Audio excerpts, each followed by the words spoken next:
1999 ജനുവരി 22 Australian missionary Graham സ്റ്റെയിൻസും മക്കളും ജീവനോടെ ചുട്ടരിക്കപ്പെട്ടു. India കണ്ട ഏറ്റവും ക്രൂരമായ കൊലപാതകങ്ങളിലൊന്ന്.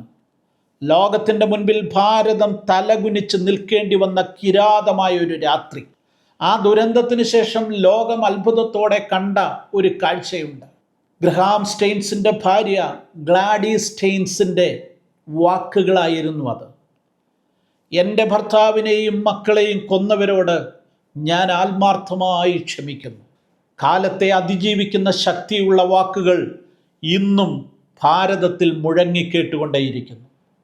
ഇപ്പോൾ ആ കൊലപാതകത്തിൽ പങ്കെടുത്ത സുദർശൻ ഹൻസ്ദ എന്ന ചെറുപ്പക്കാരൻ ക്രിസ്തുവിനെ സ്വീകരിച്ചിരിക്കുന്നു. വെറുപ്പ് വിതച്ച അതേ മണ്ണിൽ വർഷങ്ങൾക്കിപ്പുറം ഒരു മനപരിവർത്തനം.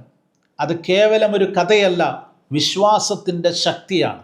ക്ഷമയ്ക്കും മാനസാന്തരത്തിനും അതിരുകളില്ലെന്ന ഈ സംഭവം നമ്മെ ഓർപ്പിക്കുന്നു. ഈ അത്ഭുതകരമായ സംഭവത്തെക്കുറിച്ച് നിങ്ങളുടെ അഭിപ്രായം അറിയിക്കുക. കൂടുതൽ വിവരങ്ങൾക്കായി ഈ വീഡിയോ മുഴുവൻ കാണുക.